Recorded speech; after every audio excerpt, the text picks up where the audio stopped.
इतिहासाचं discussion सुरू करूया, पण तत्पूर्वी एक सूचना आहे. मगाशी पॉलिटीच्या वेळेस मला सांगायचं होतं राहिली, की आता परीक्षा जी आहे ती तारीख आली आहे. 21 डिसेंबरला आपली गट ब पूर्वपरीक्षा आहे आणि 4 जानेवारीला गट क ची पूर्वपरीक्षा आहे. तर गट क च्या पूर्वपरीक्षेची टेस्ट सिरीज पण आपण सुरू करतोय. 28 ऑक्टोबरला आपला पहिला पेपर आहे. शेड्यूल त्याचा 1-2 दिवसामध्ये टेलिग्रामला येईल. त्याचे सुद्धा 8 पेपर्स असतील. ऑक्टोबरमध्ये 1 पेपर, नोव्हेंबरमध्ये 4 पेपर आणि डिसेंबरमध्ये 3 पेपर. सो त्याचं जे डिझायनिंग असेल ते इसेन्शियली गट क पूर्वपरीक्षेचं जसं असतं तसं ते असणार आहे. तर त्याचे प्रवेश सुरू झालेले आहेत, ऑनलाईन आणि ऑफलाईन दोन्ही. हा एक पहिला भाग. दुसरा भाग, ही परीक्षा 21 डिसेंबरला गेल्यामुळं शेड्यूलमध्ये आपण फक्त थोडंसं हलवलं आहे. 5 टेस्ट, आज 9 ऑक्टोबर रोजी आपल्या 5 टेस्ट पूर्ण होतात, 3 राहिल्यात. बऱ्याच विद्यार्थ्यांनी त्या दिवशी सुद्धा मी लाईव्ह आलेलो असताना मागणी केली नंतर मेसेज करून, की सर शेड्यूल हलवता का, थोडं पुढे नेता का. पण फार पुढे नेण्याचाही आपला अर्थ नाही आहे. फक्त एकच आहे, 6वी टेस्ट आपली 14 तारखेला लगेच होती, म्हणजे 5च दिवसात होती. तर ती आपण 5 दिवसात न घेता 17 ऑक्टोबरला घेतोय, दिवाळीच्या जस्ट अगोदर 6वी. पुढची जी आहे 7वी ती 31 ऑक्टोबरला आणि शेवटची जी आहे ती 11 नोव्हेंबरला. म्हणजे हे शेड्यूल जे आहे, तुम्ही जी आन्सर की आज तुम्हाला मिळाली आहे त्याच्या बॅकसाईडला आपण नवीन शेड्यूल लावले. नवीन म्हणजे केलं काहीच नाही आहे. 31ची 31लाच होती, 11ची 11लाच आपण होती. फक्त जी 14ची आहे ती 17ला, म्हणजे 1-2 दिवसाचा आपण थोडासा एक्स्ट्रा वेळ तुम्हाला दिला आहे प्रिपेअर करायला, की 9 पासून 17, 8 दिवस 8व्या दिवशी मिळते. सो पुढच्या 3 आहेत त्या 17, 31 आणि 11 मध्ये खूप वेळ मिळतो. दिवाळी असल्यामुळे आपण ती 31ला नेली, कारण 18 ते 25 साधारणतः दिवाळीचा तो सगळा काळ आहे. तर त्या काळात घ्यायला नको म्हणून आपण ती 31ला नेली. आणि पुढची 11, 9 नोव्हेंबरला राज्यसेवेची पूर्वपरीक्षा आहे, तर त्याच्यानंतर 1 दिवस सोडून ठेवली आहे मुद्दाम. लक्षात येत आहे. सो त्या अर्थाने हे बघा. आणखी एक महत्त्वाची सूचना,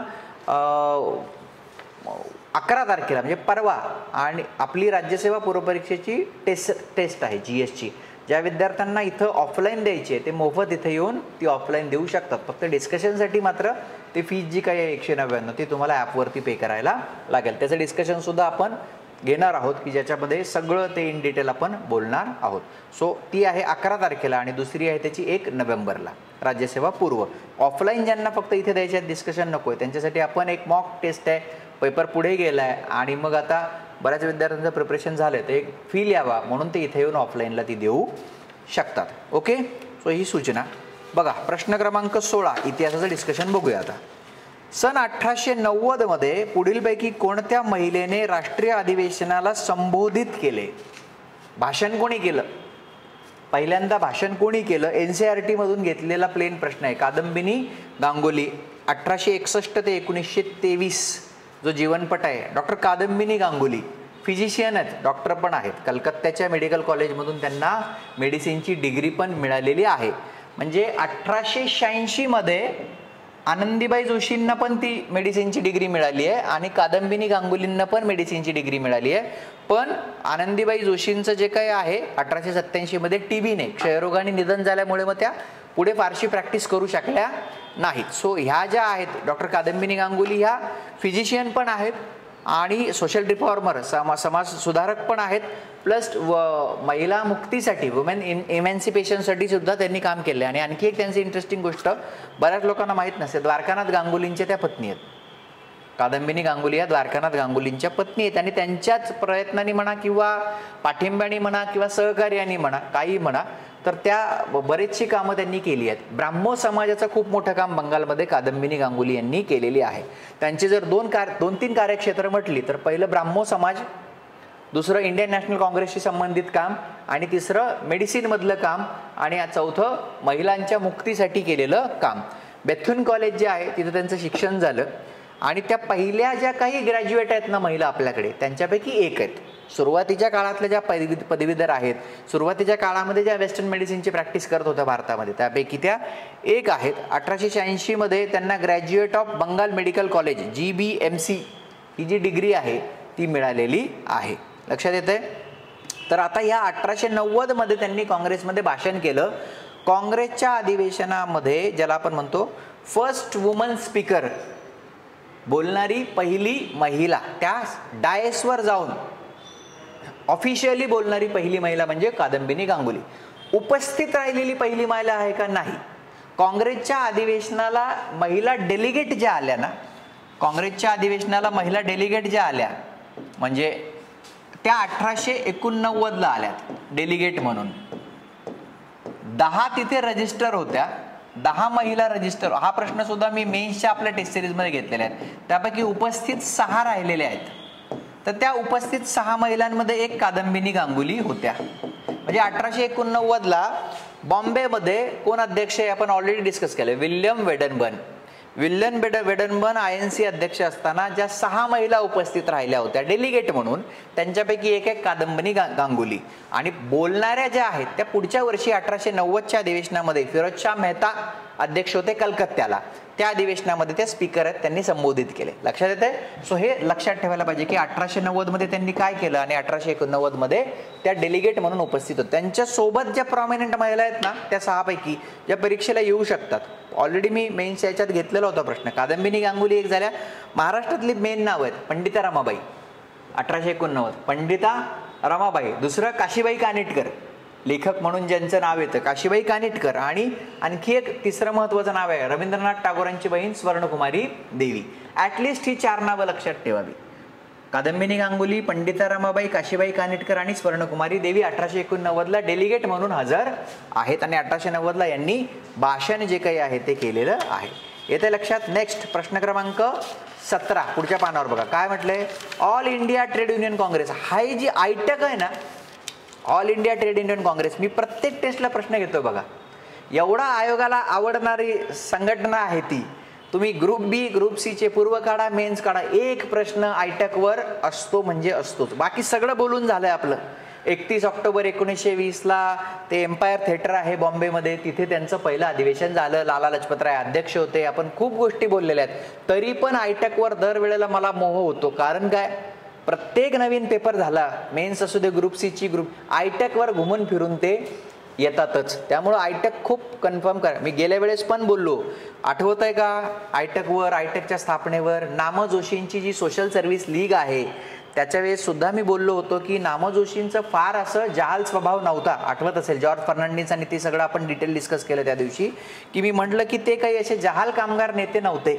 पण तरी देखील 1919ला इंटरनॅशनल लेबर ऑर्गनायझेशन जे आहे, आंतरराष्ट्रीय कामगार संघटना जी तुमची होती, त्या कामगार संघटनेच्या परिषदेला वॉशिंग्टनला नामा जोशींना सरकारने पाठवलं. तर याचा राग या लोकांना आला की तुम्ही आम्हाला विचारलंच नाही, कसं काय पाठवलं. तर गव्हर्नरनी त्यांना काय उत्तर दिलं की भारतामध्ये मोठी कामगार संघटनाच नाही आहे, तर आम्ही कोणाला विचारायचं, आम्ही आमच्या मनानेच पाठवणार ना. ती गोष्ट डोक्यात त्यांनी घेतली होती आणि त्याच्यामुळं त्यांनी आयटकची स्थापनेचं जे आहे ते नियोजन सुरू केलं. आणि त्या दिवशी पण मी एक प्रश्न डिस्कस केला की टिळकांचा शेवटचा राजकीय निर्णय, the last political decision by Lokmanya Tilak, निधन झालं 1 ऑगस्टला. त्यांचा शेवटचा राजकीय निर्णय, मी त्या दिवशी पण हे डिस्कस केलेलं आहे. जर मागचं सपाट करून पुढे जायचं नाहीये. आयटक विषयी मी बोललोय, हा प्रश्न म्हणजे एकदम केकवॉक दिलाय तुम्हाला. माझ्या डिस्कशनमध्ये त्याचं उत्तर आहे. मागच्या टिळकांचा शेवटचा राजकीय निर्णय होता की मी आयटकचा अध्यक्ष असणार आहे, मी आयटकचा अध्यक्ष असणार आहे. पण टिळकांचं निधन होतं. आयटकचं नियोजन होतं 22 ऑगस्टचं. आयटकचं ते पहिलं स्थापना त्यांना करायची होती 22 ऑगस्ट 1920ला. पण तत्पूर्वी 1 ऑगस्टला काय होतं, टिळकांचं निधन होतं. परळ जे आहे मुंबईतला एरिया, तिथं मिटिंग झाली काँग्रेसची आणि 7 जुलैला त्या मिटिंगमध्ये ठरलं की 22 ऑगस्टला आपण आयटकची स्थापना करायची, टिळक आता अध्यक्ष असतील. टिळकांचा शेवटचा निर्णय होता की ठीक आहे मी करतो म्हणून ते. पण टिळक गेले आणि मग ते डिले झालं, पोस्टपोन झालं आणि 31 ऑक्टोबर 1920ला ते स्थापन झालं. आणि अर्थातच जर लाल बाल पाल जर नाही आहेत टिळक तर मग कोण असणार आहे, लजपतराय असणार आहे. हिस्ट्रीला रिदम आहे, हिस्ट्री मोघम नाही आहे. आपण पण असं मित्र असलो तर तू नाही तर तुझा मित्रच असेल की नाही चांगल्या अर्थानं. मग सच्चे कडवे मित्र कोण आहेत की नाही, जहाल नेते, तेच असणार आहे. आपल्याला माहिती आहे योगी अरविंद आणि ते सगळं गेलेले आहेत पद्दुचेरीला. मग आता कोण आहे त्या क्षितिजावर, कोण आहेत राष्ट्रीय क्षितिजावर, ते नाव आहेत. बाकी आहेत, नचिकेळकर आहेत, खापर्डे आहेत, पण तरी पण कोण आहेत, मग लाजपतराय हे त्या अर्थाने होते. म्हणून लक्षात, टिळक नाहीत तर मग लाजपतराय असणार आहेत आणि मग ते येतात. मग अर्थातच मग आता आणखी एक इंटरेस्टिंग गोष्ट याला लक्षात येऊ शकते. जर टिळक अध्यक्ष होणार होते एका संस्थेचे तर हे कोणाला आवडणार नव्हतं, कोण असा माणूस असेल त्यावेळेला ज्याचा राजकीय क्षितिजावर उदय होतोय, तो म्हणतो की आयटकची कल्पना मला पसंत नाही. महात्मा गांधी. श्रीपाद अमृत डांगेंनी लिहून ठेवलेलं आहे की गांधींना हे आवडलं नाही. ते म्हणले नका काढू आयटक, कशाला काढता. गांधींना ते आवडलं नव्हतं. आणि त्यावेळेला मग 31 ऑक्टोबर 1920ला कोण कोण हजर आहे इथं दिलेलं, मोहम्मद अली जिना हजर आहेत, है ना. पुस्तक आहे, पुस्तकाचं शीर्षक पण आहे बघा, Tilak and Jinnah, friends in the freedom struggle. टिळकांचे मित्र आहेत त्यावेळेला, तर जिना पण आहेत. आणखी कोण आहेत, मोतीलाल नेहरू हजर आहेत. आणखी कोण आहेत, ॲनी बेझंट हजर आहेत. आणखी कोण आहेत, विठ्ठलभाई पटेल, सरदार पटेलांचे बंधू, ते हजर आहेत. आणखी कोण आहेत, इंग्लंडच्या लेबर पार्टीचा एक मोठा नेता आहे कर्नल वेजवूड, ज्याचं नाव पर्याय क मध्ये दिलेलं आहे. कर्नल वेजवूड सुद्धा तिथे हजर आहेत. सो अ करेक्ट आहे, ब करेक्ट आहे. आणखी कोण आहेत, अवंतिकाबाई गोखले, गांधींचं चरित्र लिहिलं त्यांनी, आणि नागुताई जोशी या मराठी स्त्रिया हजर आहेत. आणखी कोण आहे, आणि क जे म्हटलं, आयटकच्या पहिल्या अधिवेशनाचे स्वागताध्यक्ष कर्नल वेजवूड होते. चूक, स्वागताध्यक्ष कोण आहे, जोसेफ बाप्टिस्टा. जोसेफ बाप्टिस्टा जे आहे, आणि त्यांनी ते स्वागताध्यक्ष म्हणून भाषण केलं होतं की भांडवलदारी नष्ट केल्याशिवाय शोषण थांबणार नाही. म्हणजे हे किती इंटरेस्टिंग आहे की त्यावेळेचे जे सगळे जहाल लोक आहेत ते सुद्धा या भांडवलदारीच्या विरोधात होते. आता अर्थात बाप्टिस्टांचं आपल्याला माहिती आहे की ते बीपी वाडिया आणि ते सगळं, ते ॲनी बेझंट आणि थिओसॉफिकल सोसायटी, की ॲटलिस्ट बीपी वाडियांच्या बाबतीत माहिती आहे, हे लक्षात ठेवायला पाहिजे. कर्नल वेजवूड नव्हे तर जोसेफ बाप्टिस्टा हे स्वागताध्यक्ष म्हणून तिथे होते. म्हणजे स्वागत समितीचे अध्यक्ष किंवा स्वागताध्यक्ष असं काही तिथे म्हणता येतं. ठीक आहे. आणखी कोण कोण लोक सहभागी आहेत, जसं मी आत्ता म्हटलं तर बीपी वाडिया जे थिओसॉफिस्ट आहेत, KF नरिमन, नागुताई जोशी, अवंतिकाबाई गोखले, हे सगळेच त्या इव्हेंटमध्ये किंवा आयटकच्या याच्यामध्ये सहभागी असणारी नावं आहेत. नेक्स्ट प्रश्न क्रमांक 18. प्रश्न क्रमांक 18. दिनांक 20 मार्च 1921 रोजी माणगावला भरलेली अस्पृश्यांची परिषद कोणाच्या सहकार्याने, ग्रुप सीला आत्ता प्रश्न आला होता, त्यांनी विचारलं होतं कोण कोण होते. त्याच्यामध्ये आप्पासाहेब दादगोंडा पाटलांचं नाव त्यांनी दिलेलं होतं, फक्त आणखी पण 2 नावं त्यांनी दिलेली होती, दत्तोबा पवार, तुकाराम गणेशाचार्य आणि गंगाराम कांबळे. त्याच्यात नसलेलं नाव कुठलं आहे ते मला आता लक्षात नाही. त्यांनी 3 दिली होती, 1 दिलं नव्हतं. आणखी 4थं नाव मी आत्ता सांगतोय, आप्पासाहेब दादगोंडा पाटील, दत्तोबा पवार, तुकाराम गणेशाचार्य आणि गंगाराम कांबळे, ही 4 नावं आहेत. त्यांनी 1 त्याच्यातलं ग्रुप सीच्या मेन्समध्ये त्या दिवशी दिलेलं नव्हतं, तेही लिहून घ्या. 4 माणसं. मग आता सहकार्याचं म्हणजे एकच विचारलं इथं. मग आता काय आहे, जी तुमची 20 मार्च 1920ला कागल जहागिरी जी आहे त्याच्यातलं माणगावला भरलेली ही अस्पृश्यांची परिषद आहे. कोण आहे अध्यक्ष, डॉक्टर बाबासाहेब आंबेडकर. म्हणजे मी मेन्सच्या प्रश्नांमध्ये हे बोललोय बघा, आंबेडकरांवर मी खूप प्रश्न घेतलेत. महात्मा ज्योतिराव फुले आणि डॉक्टर बाबासाहेब आंबेडकर यांच्या सार्वजनिक जीवनावर जेवढ्या महत्त्वाच्या घटना आहेत तेवढ्यावरचे प्रश्न मी मेन्स GS1 मध्ये कव्हर केलेले होते पूर्वीच्या याच्यामध्ये. तर ते त्यावेळेलाही मी आंबेडकर आणि राजर्षी शाहू महाराज यांचे जे संबंध आहेत जिव्हाळ्याचे, त्याच्यावरचा प्रश्न म्हणून हा टाकला होता की बाबासाहेबांच्या सार्वजनिक जीवनाची सुरुवात ही या माणगाव परिषदेपासून मानली जाते. सार्वजनिक जीवनाची सुरुवात. त्यावेळेला बाबासाहेबांनी त्या अगोदर कुठला निर्णय घेतला होता की सिडनहॅम कॉलेजमध्ये प्राध्यापक म्हणून असणं. आणि शाहूंनी बाबासाहेबांना त्यावेळेला हे सांगितलं होतं की मला हे पसंत पडलं नाही की तुम्ही इंग्रजांच्या त्या सगळ्या याच्यामध्ये करा, स्वतःचा काहीतरी व्यवसाय सुरू करा, विजन जी आहे ती तुम्ही मोठी करा, मी आहे, हे शाहूंनी त्यांना सांगितलं होतं. तर हे जे आप्पासाहेब दादगोंडा पाटील आहेत ना, ते तिथले लोकल आहेत आणि ते तिथले गावाचे गाव कामगार पाटील आहेत. त्यांच्या सहकार्यानं ती माणगाव परिषद घेतली होती. इतकं प्रॉब्लेम झाला होता त्यावेळेला की लोकांना पसंत पडले नाही की आप्पासाहेब पाटलांनी माणगावच्या परिषदेला हेल्प केली, तर त्यांनी त्यांना वाळीत टाकलं होतं.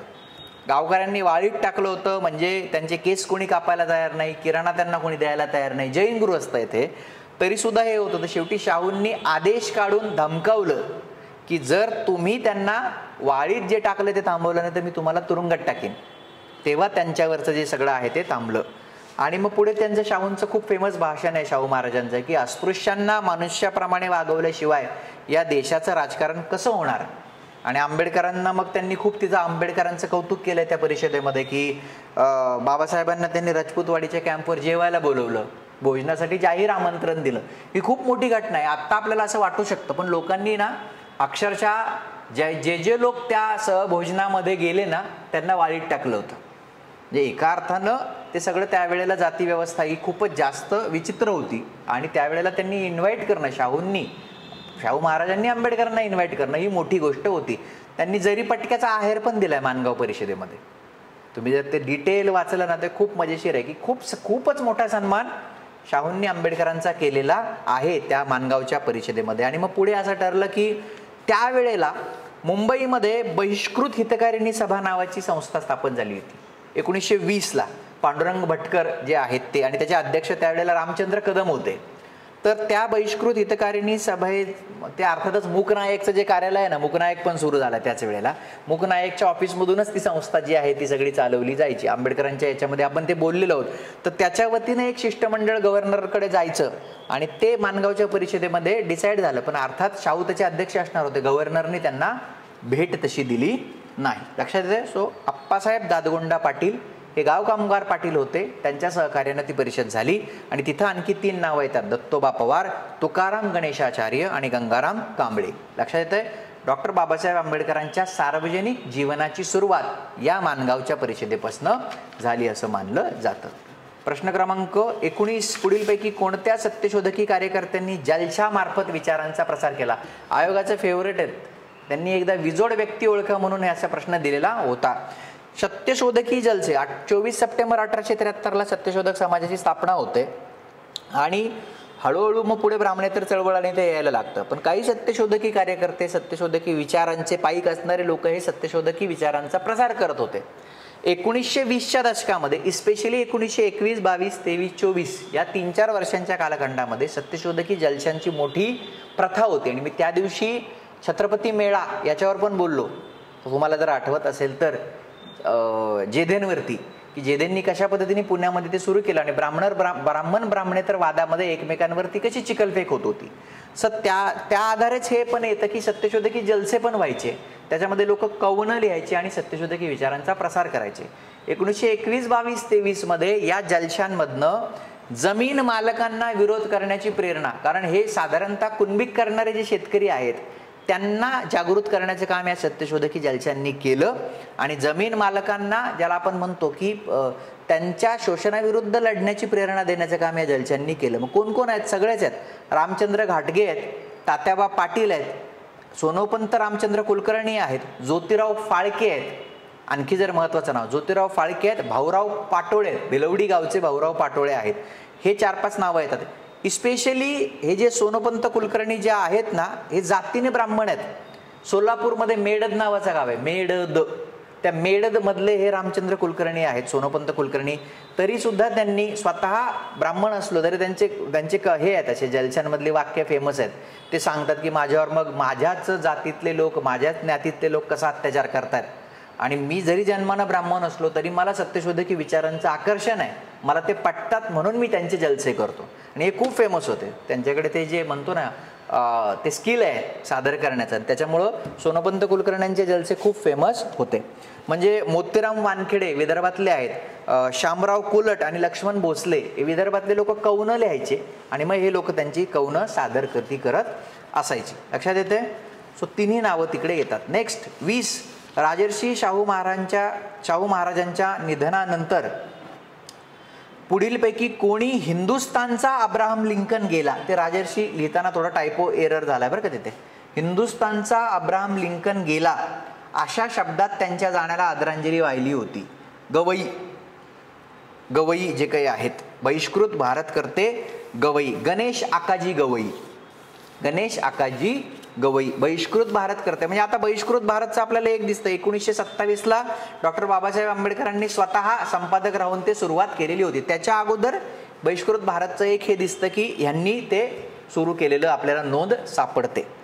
कोण कोण आहेत, कोण कोण काय? राजर्षी शाहू साधारणतः जर आपण बघितलं 6 मे 1922ला मृत्यू होतो. मधुमेहानं जवळपास त्यांना बराच अपायतो झालेला होता. पण तेवढं असून सुद्धा त्यांनी दगदग केली. फेब्रुवारी 1922 मध्ये त्यांनी हे जे गणेश आकाजी गवई आहेत ना, ज्यांनी हे वर्णन केलंय की अस्पृश्यांसाठी काम करणारा हिंदुस्थानचा अब्राहम लिंकन आज आपल्यातनं गेला, तर त्या गणेश आकाजी गवईंनी अस्पृश्यांसाठीची अखिल भारतीय परिषद जी आहे ती ठेवली होती. फेब्रुवारी 22 मध्ये शाहू महाराज तिकडे गेले. इंटरेस्टिंगली पुढच्या 2 महिन्यात एप्रिल 22 मध्ये बडोद्याचे जे सयाजीराव गायकवाड महाराज आहे त्यांच्या नातीचं लग्न होतं. तिथेही ते बरं नसताना गेले आणि फायनली मग ते 6 मे 1922ला त्यांचं निधन झालं. खूप लोकांनी मी लिहिलं, म्हणजे विजय मराठा ज्या ज्या सत्यशोधकी किंवा ब्राह्मणेतर पत्रांना त्यांनी शाहूंनी मदत केली होती, तर विजय मराठांनी म्हणलं की दीन दुनियेचा वाली गेला. दीन दीन दला दुसरी वेलांटी, दीन दुनियेचा वाली गेला. आपण म्हणतो ना की जे जे दीन आहेत, दीन गरीब आहेत, त्यांचा वालीच गेला. हे एका अर्थाने खरं होतं. प्रबोधनकारांचं फेमस आहे ना, प्रबोधनकार ठाकरेंचं काय, सर्च लाईट विजला. त्यांनी मथळा आहे, सर्च लाईट विजला. ज्याच्या सर्च लाईट खाली हे सगळं चालू होतं तो विजला. गवईंनी म्हटलं की हिंदुस्थानचा अब्राहम लिंकन जो आहे तो गेला. काही गोष्टी आहेत, केसरी आहे तर केसरीने अर्थात काहीतरी खोचकच लिहिलेलं असणार, बरोबर आहे की नाही. केसरींनी खोचक लिहिलं. केसरींचे एक्झॅक्ट लाईन आहेत केसरीच्या अंकामध्ये सापडतात. मी जस्ट ते बघितलं, ती लाईनच ती अशी आहे की त्यांनी म्हटलं धर्मशास्त्र, राजकारणशास्त्र आणि समाजशास्त्र.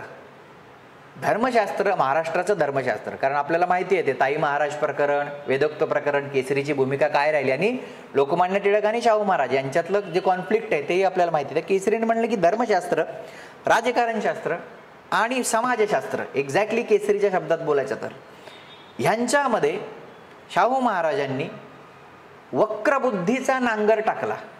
वक्र म्हणजे वाकड्या, वक्रबुद्धीचा नांगर टाकला आणि सत्तेच्या बळावर महाराष्ट्रात उलथापालथ घडवली. म्हणजे ते गेल्यावर केसरीने असं म्हटलेलं आहे, खोचक आहे हे जे आहे हे खोचक आहे.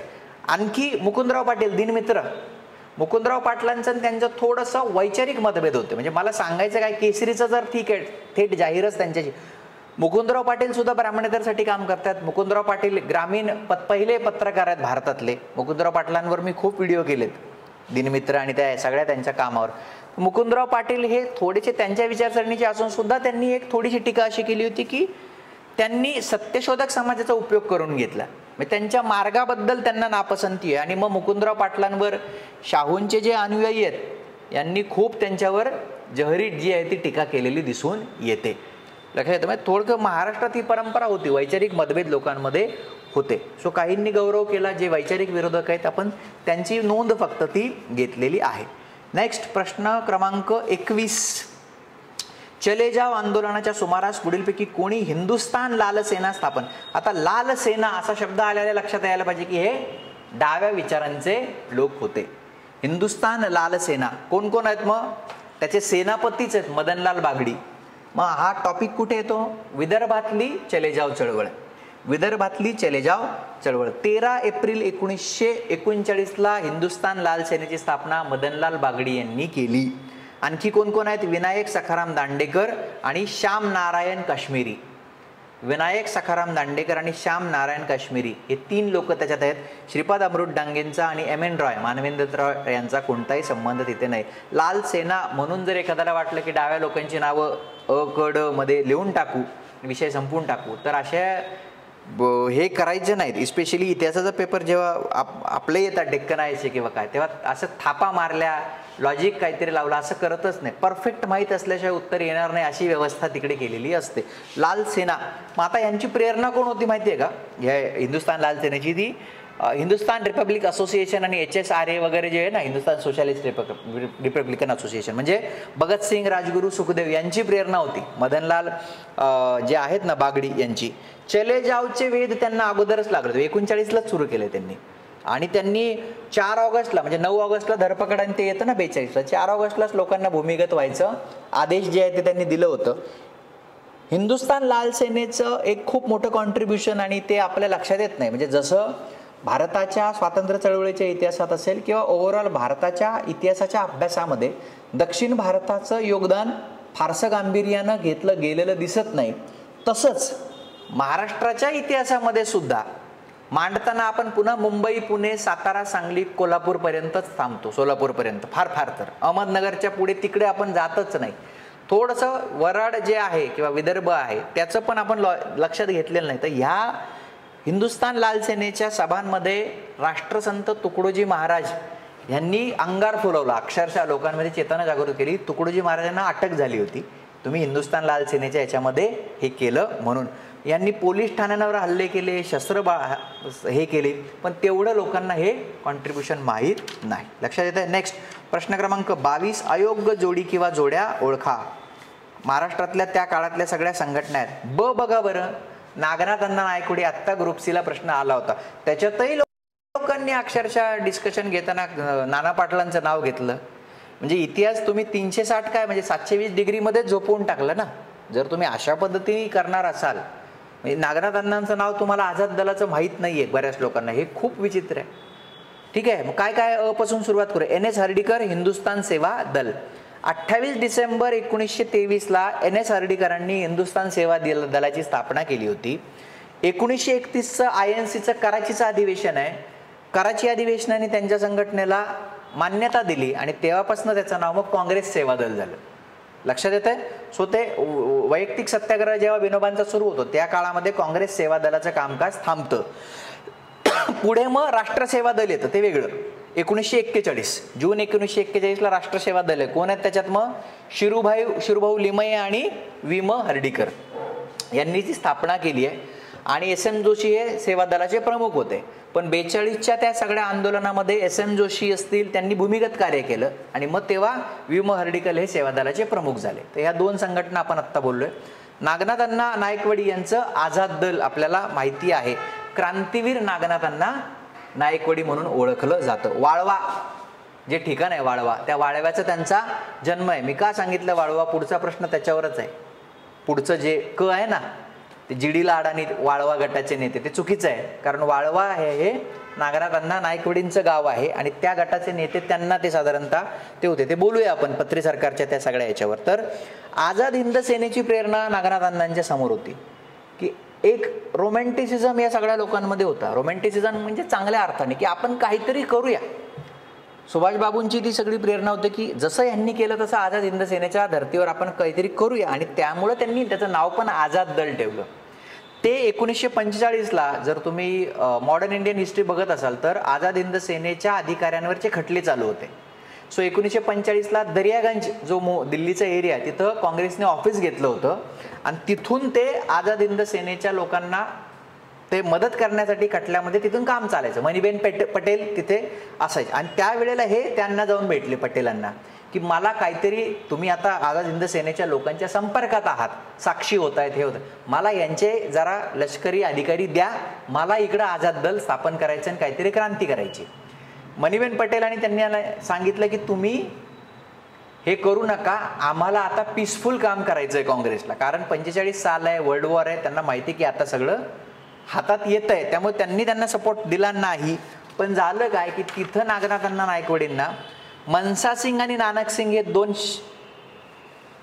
काय म्हणतो ज्यांनी आझाद हिंद सेनेमध्ये काम केले असे सैनिक भेटले. आणि मनसा सिंग आणि नानक सिंग खूप महत्त्वाची नावं येऊ शकतात. महाराष्ट्राच्या इतिहासाच्या बाबतीत जे UPSC करणारे विद्यार्थी असतात ना, बऱ्याचदा त्यांना हे नावं मी नाही बघणार, ती नावं मी नाही बघणार असं असतं. आता सगळेच लोक कंबाईन आणि यालाही सांगतो म्हणून सांगतो की महाराष्ट्राच्या इतिहासाच्या बाबतीत नावं पाठ करायला खूप महत्त्व आहे. MPSC आजही पूर्व असेल, combine group B group C असेल, ते नावांवर खूप त्यांचं आहे. मनसा सिंग आणि नानक सिंग जे आझाद हिंद सेनेचे सैनिक होते ते नागनाथ अण्णांच्या बरोबर आले आणि वाळव्यात त्यांनी भूमिगत सैनिकांना प्रशिक्षण दिलेलं दिसून येतं. सो अ आणि ब करेक्ट आणि क चुकीचं आहे. पत्री सरकारवर मी गेल्या लेक्चरमध्ये खूप डिटेल बोललोय. हाऊ इट फंक्शन्ड, कधी सुरू झालं, कधी संपलं, काय काम केलं, गांधी विवाह कसे लावले वगैरे वगैरे. त्या पत्री सरकारमध्ये जरी आपण क्रांतिसिंह नाना पाटील आणि हे सगळं त्या दिवशी बोललो तरी खूप वेगवेगळ्या प्रकारचे गट काम करत होते आणि ह्या गटांचं क्लिअर कट डिमार्केशन नव्हतं. एका गटातला माणूस कधी दुसऱ्या गटात जायचा आणि मग त्याच्यामध्ये वाळवा गट आहे, कुंडल गट आहे, गावांच्या नावावरून गट आहेत आणि त्या गावांच्या नावावरून त्याचे लीडर्स आहेत. तर कुंडल गटाचे नेते GD लाड आहेत आणि वाळवा गटाचे नेते नागनाथ अण्णा नायकवडी आहेत. तर ह्या दोन्ही गटांमध्ये सुरुवातीला सौख्य होतं पण नंतर त्यांचं बिनसलं. पत्री सरकारच्या त्या सगळ्या याच्यामध्ये खानदेशामध्ये त्यांनी 5.5 लाखाच्या खजिन्याची लूट केली होती. त्या घटनेनंतर या दोन गटांचं बिनसलं आणि वाद झालेले दिसतात. सो GD लाड हे कुंडल गटाचे नेते आहेत, वाळवा गटाचे नेते हे नागनाथ अण्णा नायकवडी आहेत. पत्री सरकारमध्ये नागनाथ अण्णांचं कॉन्ट्रीब्युशन मोठं आहे. लक्षात येतंय. फंक्शनिंग जे म्हटलं ना पत्री सरकारचं किंवा प्रति सरकारचं ते विकेंद्रित आहे. म्हणजे असं ते मोघम ज्याला आपण थोडं म्हणू शकतो, असं क्लिअर कट त्याच्यामध्ये हायरार्की सापडत नाही. खूप बोलता येईल त्याच्यावर, खूप त्याच्यामध्ये प्रॉब्लेम होतो, खूप लोकांना त्याच्यामध्ये श्रेय मिळालं नाही, नंतर खूप लोकांचं त्याच्यामध्ये कॉन्ट्रीब्युशन जे आहे ते स्वीकारलं गेलं नाही आणि याच्यातनं इंटरनल डिस्प्यूट्स खूप झाले. म्हणजे पत्री सर्कल जेव्हा विसर्जित झालं ना, तर त्यावेळेला के डी पाटील आणि चंद्रोजी पाटील नावाचे जे दोन त्याच्यातले नेते होते त्यांचा खून पण झाला इंटरनल त्या सगळ्या त्या याच्यातनं. त्यात आपल्याला जायचं नाही, पण आपण एक मोघम फ्रेमवर्क जे आहे ते सतत बघत असतो, हे लक्षात ठेवा. प्रश्न क्रमांक 23, हितवाद या पत्राचे संपादक म्हणून पुढीलपैकी कोणी जबाबदारी पार पाडली होती? तर नटेश अप्पाजी द्रविड. कधी सुरू झाला हितवाद? आपल्याला माहिती आहे, हितवाद 1911ला नागपूरला कोणी सुरू केला? Gopal Krishna Gokhale. Servants of India society जे काही आहे भारत सेवक समाजाचे गोपाळ कृष्ण गोखले स्थापन त्यांनी केलं. सो हितवाद हा गोखलेंचा पेपर आहे. आणि तो पुढे मग आता तुम्ही बघाल ते पुरोहित ग्रुपकडे तो गेलेला आहे, भाजपाचे जे नेते आहेत ते. हितवाद हा, हितवादचं ट्रान्झिशन खूप इंटरेस्टिंग आहे. गोखलेंनी मवाळ विचारांच्या प्रसारासाठी सुरू केलेला पेपर होता, तो डायरेक्ट म्हणजे त्यांनी आता घेतलेला आहे. तुम्ही जर त्या हितवादच्या पेजवर रील वगैरे टाकतात, ते रील टाकतात हितवादचे रील, तुम्ही इंस्टाग्रामवर बघा, त्याच्यावर रील तुम्हाला मिळतील. सो हे नटेश अप्पाजी द्रविड जे आहेत ना, ते त्याचे संपादक जे आहेत ते राहिलेले आहेत. नटेश अप्पाजी द्रविडांचं नाव कुठे घेतलंय मी? सोशल सर्व्हिस लीग 1911चे 3 माणसं आहेत, नामजोशी प्रमुख आहेत, गोपाळकृष्ण देवधर आणि नटेश अप्पाजी द्रविड. तेच हे नटेश अप्पाजी द्रविड जे आहेत ते. लक्षात येतंय? वालचंद कोठारींच्या बाबत काय काय माहिती आपल्याला? जागरूक नावाचं पत्र, मी वृत्तपत्र सिरीज जी घेतली आहे ती लक्षात ठेवायला पाहिजे. आता हे जे गणपत कृष्णाजी कदम आहे हे कोण आहेत? 1920 मध्ये बहिष्कृत समाज परिषद झाली आहे नागपूरला. शाहू छत्रपती त्याचे अध्यक्ष होते 1920ला. बहिष्कृत समाज परिषद म्हणजे एक नागपूरची परिषद आणि मगाशी आपण बोललो मानगाव परिषद. तर त्या नागपूरच्या परिषदेचे शाहू अध्यक्ष होते. तर तिथं जे ज्या लोकांनी कॉन्ट्रीब्यूट केलंय त्याच्यामध्ये मग गवई आहेत, मगाशी आपण नाव घेतलं ते, बाबूराव यादव आहेत, वालचंद कोठारी आहेत आणि हे गणपत कृष्णाजी कदम जे आहेत ते. लक्षात येते? आणि तिथे प्रॉब्लेम असा झाला होता की तिथले जे संस्थानिक आहेत रघुजी भोसले, तर शाहूंबरोबर अस्पृश्य लोक पण असतात म्हणून ते शाहूंच्या स्वागताला पण गेले नाहीत. म्हणजे जेव्हा शाहूंनी नागपूर सोडलं तेव्हाच ते परत आले, नागपूर बाहेर निघून गेले आणि परत आले, मग तेव्हाच ते नागपूरमध्ये रिटर्न आले शाहू गेल्यानंतर. हे इंटरेस्टिंग आहे. आणि प्रॉब्लेम असा झाला की मग शाहूंवरती खूप टीका तिथल्या ब्रह्मो समुदायाकडून झाली आणि मग त्याच्यातनं पब्लिक जे आहे ते इतकं खवळलं नागपूरच्या परिषदेमध्ये की ही जी 2 नावं आहेत ना, म्हणजे तुमची नटेश अप्पाजी द्रविड आणि ते वाल परांजपे नाही, ते ल वा परांजपे आहे. ते चुकून ते झालंय पण हरकत नाही, ते माणसाचं नावच इथे चुकलंय. ल वा परांजपे आहेत. ह्या 2 लोकांचं नाव का घेतलंय? कारण त्या बहिष्कृत समाज परिषदेमध्ये जेव्हा हे 2 लोक बोलायला उभे राहिले तर बहुजन समाजाच्या श्रोत्यांना इतका राग आला होता की शाहूंवर तुम्ही टीका केली इतर लोकांनी, तर आता आम्ही ब्राह्मण समुदायाच्या जरी आपल्या बाजूने बोलत असले तरी देखील त्यांना बोलू देणार नाही. तर ती ही 2 लोक आहेत, नटेश अप्पाजी द्रविड आणि ल वा परांजपे. म्हणजे एका वेळेला हेट्रेड जो आहे तो कसा प्रॉब्लेमॅटिक होऊ शकतो हे त्याच्यातनं लक्षात येतं. सो हितवाद जे आहेत नटेश अप्पाजी द्रविड संपादक राहिलेत. मूळ पेपर तो गोखलेंचा आहे. प्रश्न क्रमांक 24, लॉर्ड रिपननं काय काय घेतलं याच्यातलं? लॉर्ड रिपननं काय काय घेतलंय? सगळंच आहे. लॉर्ड रिपन कारखान्यासंबंधी कायदा म्हणजे काय? पहिला फॅक्टरी ॲक्ट 1881. लॉर्ड रिपनचा कालखंड काय? 1880 ते 1884. कारखान्यासंबंधीचा कायदा म्हणजे पहिला फॅक्टरी ॲक्ट 1881. देशी वृत्तपत्रांवरील बंधने काढली म्हणजे व्हर्नॅक्युलर प्रेस ॲक्ट जो आहे तो त्यानं काढूनच टाकला, रिपील केला. स्थानिक स्वराज्य संस्थांचा त्यांनी शासकीय ठराव पास केला ना 1882ला की 2/3 तरी बिनसरकारी तिथे असावेत. बाकी काय काय केलं? विल्यम हंटर यांच्या अध्यक्षतेखाली शैक्षणिक आयोग जो आहे बसवला, तो सुद्धा रिपनच्याच कारकिर्दीत 1882 मध्ये. फिनान्शियल डिसेंट्रलायझेशन, वित्तीय विकेंद्रीकरण करण्याचं काम पण त्यांनी केलंय. आणि 25वा प्रश्न, मुंबई अखबार पत्र कोण प्रकाशित करत असे? 1840चा पेपर आहे, सूर्याजी कृष्णाजी. सूर्याजी कृष्णाजी. राजा राममोहन रॉय यांचं काय आहे आपल्याला माहिती आहे? संवाद कौमुदीशी नाव जोडलं जातं. मिरात उल अखबार, ते कन्फ्युजन व्हावं म्हणून टाकलं की मिरात उल अखबार आणि मुंबई अखबारचं कन्फ्युजन झालं, 2 टिक केलं तर ते होऊ चुकावं. सो राजा राममोहन रॉय यांचं मिरात उल अखबार 1822चा पेपर आहे, पर्शियन भाषेतला पेपर आहे. संवाद कौमुदी हा जो पेपर आहे हा ॲक्च्युली काढणारे जे त्याचे संस्थापक आहेत ते भवानीचरण बॅनर्जी, तो रॉय संस्थापक नाही आहेत, पण रॉय कोण आहेत ना त्याचे, असं असतं ना वरदहस्त असतो एखाद्या माणसाचा की तू कर मी आहे, मीच करता धरता आहे असं जे असतं, तर ते रॉय होते. म्हणून संवाद कौमुदी रॉय असं पण कधी कधी म्हटलं जातं. तर हा जो संवाद, त्याचं नाव संवाद कौमुदी हा होता तो सामान्य लोकांसाठीचा पेपर आहे. आणि रॉय यांना वाटलं की आपण सुशिक्षित लोकांशी काहीतरी वेगळं बोलायला पाहिजे, म्हणून त्यांनी 1821ला संवाद कौमुदी आलेला असताना 1822ला मिरातुल अखबार जो आहे तो काढलेला आहे. मुंबई अखबार सूर्याजी कृष्णाजी आणि बाळशास्त्री जांभेकरांवर खूप बोललोय आपण, दर्पण, दिग्दर्शन आणि सगळंच. विनायक वासुदेव हे गृहस्थ कोण आहेत ते आपण थोडं बोलूया की हे जे त्यावेळेस देशी भाषांमध्ये पत्र यायची ना सगळी, तर याच्यात काय लिहिलंय बाबा, सरकारच्या अगेन्स्ट काय लिहिलंय, हे त्यावेळेचे जे गव्हर्नर्स असायचे ह्यांना कळावं म्हणून ते ट्रान्सलेटर्स ठेवायचे. सुरुवातीला हे ट्रान्सलेट करण्याचं काम ब्रिटिश अधिकारीच करायचे ज्यांना देशी भाषा यायच्या. हळूहळू त्यांना वाटायला लागलं की आणखी आपण नेटिव्ह लोक पण घेऊया जे इंग्लिशमध्ये ट्रान्सलेट करतील. तर ते विनायक वासुदेव ते एक होते की जे पहिले भारतीय व्यक्ती आहे ज्यांनी अशा प्रकारे वृत्तपत्रांमधला मजकूर ट्रान्सलेट करून द्यायला सुरुवात केली. 1854मध्ये त्यांनी कामाला सुरुवात केली. 1879 25 वर्ष ही व्यक्ती ते काम करत होते की ते इमाने इतबारे ट्रान्सलेट करून द्यायचे, जे जे मराठीमध्ये येईल वगैरे ते सगळं इंग्लिश ट्रान्सलेशन ते करत असत. ओके, सो इथं आपलं डिस्कशन जे आहे ते संपतंय. धन्यवाद, थांबूया आपण.